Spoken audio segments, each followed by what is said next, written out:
BFM Business, Good Morning Business, l'interview. Mon invité à 8h17, c'est Franck Grimaud, le directeur général de Valneva. Bonjour Franck Grimaud. Bonjour. Vous avez meilleure mine que quand on s'était vu la dernière fois. C'était juste au lendemain de l'annonce britannique de l'annulation de leur contrat de 200 millions de doses. Votre cours de bourse avait évidemment, forcément, pâti de cette décision regrettable du gouvernement britannique. Et ça y est, depuis 48 heures, vous allez mieux, car l'Europe vous a commandé 60 millions de doses. Elle vous a commandé des doses, et la France notamment, parce que vous serez peut-être le premier vaccin français contre la Covid. Il y a Sanofi aussi, on espère aussi avoir 2 vaccins français, c'est toujours mieux qu'un. Mais voilà, vos effets de phase 3 sont quasiment terminés, validés, les résultats sont très bons, et là vous avez une commande. Oui, tout à fait. Donc, les choses s'enchaînent. Donc, on a eu des très bons résultats de phase 3. Donc, on est en cours maintenant. Quel taux de réussite sur la phase 3 ? Alors, on doit tourner autour de 90%. Ah oui, donc comme l'ARN messager. Voilà, et bon, simplement, notre vaccin, on attend à ce que la tolérance soit excellente, également. Parce que je rappelle que c'est un vaccin à virus désactivé. Ce sera le seul, d'ailleurs, de ce type, qui est un vaccin classique, quelque part, avec des bons taux de succès.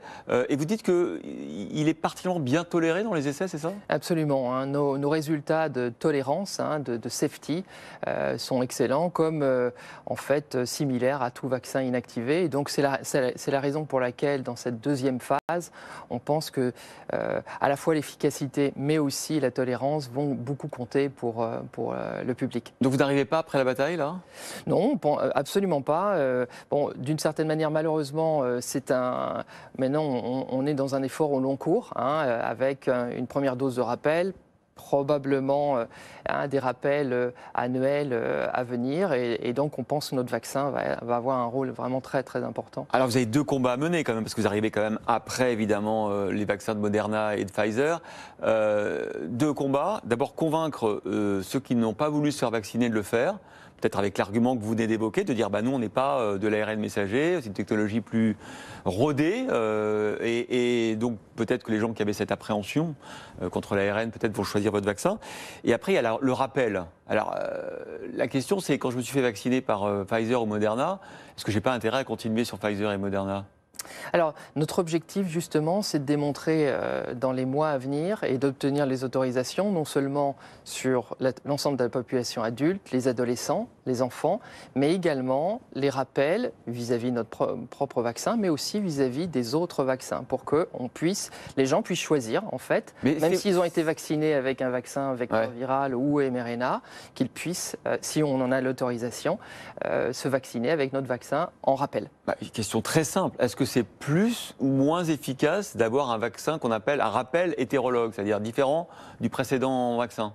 Alors l'objectif, c'est que, en termes toujours, quelle que soit la combinaison, c'est d'avoir la durée de protection la plus longue et puis une innocuité la plus importante possible. Et on pense que les vaccins inactivés vont apporter une réponse vraiment très intéressante en termes d'innocuité et puis de durée de protection. Alors, ce vaccin, on fait un peu cocorico parce que c'est une biotech franco-autrichienne. Je sais que le gouvernement français vous a beaucoup soutenu dans la dernière phase pour acheter des doses au niveau européen, parce que le gouvernement français a envie d'un vaccin français et que finalement vous êtes 2, Sanofi et vous, et que vous êtes un peu en avance sur les essais de phase 3 et que donc a priori c'est vous qui allez le premier inoculer un vaccin français à des patients français. Bon, c'est un peu du cocorico, c'est un peu du chauvinisme qui n'a pas beaucoup de sens, mais bon, apparemment ça en est aujourd'hui. Simplement, qu'est-ce qui sera fabriqué en France en vérité ? Parce que vous avez un accord avec les Britanniques, l'Écosse pour le principe actif, vos flacons sont en Suède, alors vaccin français ou vaccin européen ? Alors, au niveau de la recherche préclinique, des banques, on les a développées en France. On a également des fortes équipes commerciales en France. Je vous confirme qu'effectivement, le gouvernement français nous a accompagnés dans tout ce processus de négociation avec l'Europe, les services d'Agnès Pannier-Runacher. Et donc, ça a été critique, très important.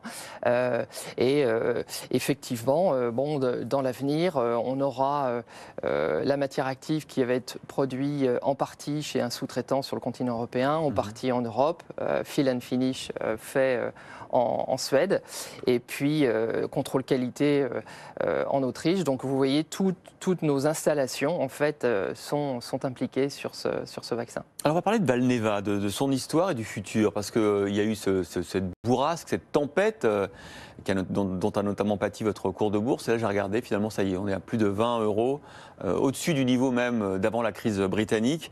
Est-ce que, d'abord, comment en interne on gère une crise comme ça? Comment auprès de vos 700 collaborateurs, vous avez expliqué ce camouflet britannique, comment était le moral des troupes, comment en tant que manager on gère une crise pareille? Depuis le début, et même y compris sur votre plateau, hein, j'ai indiqué que l'essentiel, c'était d'avoir un bon produit. Si nos résultats de phase 3 étaient bons, à la fin, on trouverait des clients, on trouverait une utilisation de ce vaccin. Donc on s'est toujours concentré, même après effectivement l'arrêt de l'accord avec le gouvernement du Royaume-Uni, toujours concentré sur la finalisation du développement de ce vaccin. Donc les équipes étaient très très concentrées là-dessus. On a été très contents des résultats et qui étaient vraiment bons à la fois au niveau de l'efficacité et au niveau de l'innocuité.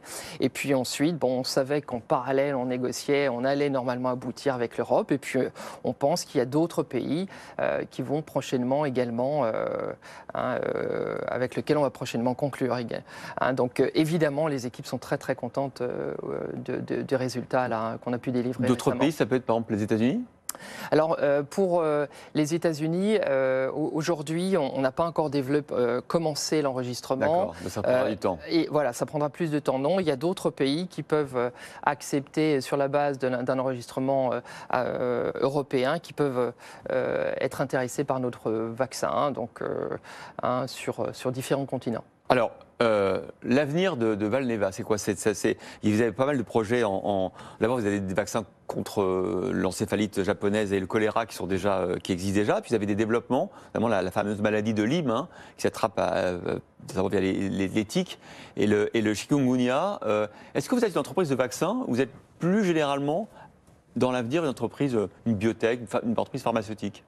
Alors on est une entreprise pharmaceutique dans le sens où on a toutes les compétences de la recherche jusqu'à la commercialisation, le développement clinique, la production.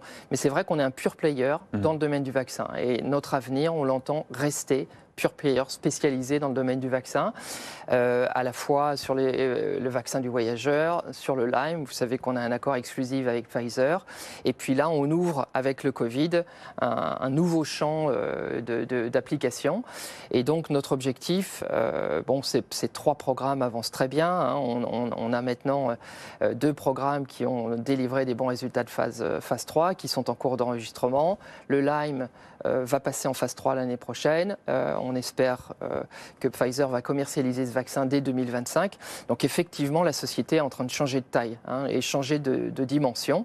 Et maintenant, il faut qu'on réfléchisse aux vaccins qu'on va développer, aux nouveaux vaccins qu'on va développer et qui arriveront sur le marché après Lyme.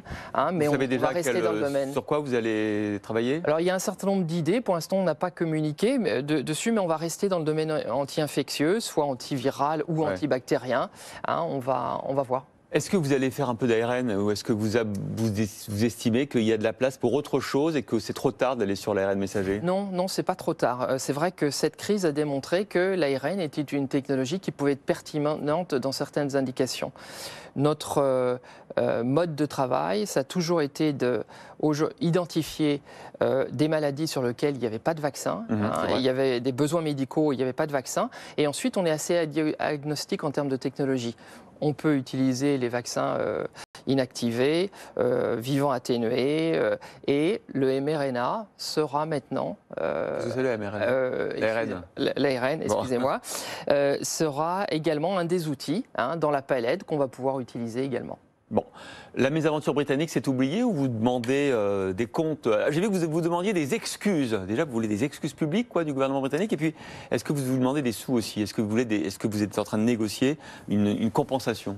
Alors, déjà, il faut quand même indiquer que sans les aides du Royaume-Uni, on n'en serait pas là. Donc ils nous ont aidés à financer les essais cliniques jusqu'à ce point-là.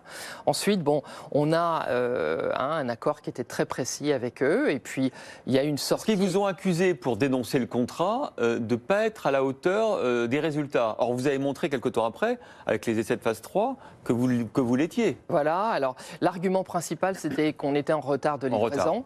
Donc voilà. Après, c'est une décision souveraine qu'ils ont prise. Après, voilà, tout à fait. Alors, simplement, le contrat disait aussi organiser les clauses de sortie. Et on veut simplement qu'elles soient respectées. Donc voilà, je ne ferai pas plus de commentaires, mais la négociation est en cours et puis on espère aboutir à un accord, on va dire win-win pour les deux parties. Et vous voudriez des excuses ou pas ? Là, non, c'est pas nécessaire. J'ai vu qu'un de vos adjoints avait demandé des excuses. Oui, non, mais voilà, de ce point de vue-là, l'essentiel, c'est que l'accord soit rempli. Et puis, à nouveau, il faut quand même qu'on dise, grâce à eux, on est arrivé jusque-là. Alors, le premier vaccin Valneva contre la Covid inoculé, par exemple en France, normalement, le calendrier, c'est quoi ? Avril. Avril, avec une autorisation de mise sur le marché qui serait donc au premier trimestre ? Voilà, exactement. Bon, avril, on sera à la 6e ou 7e vague, on ne sait pas encore.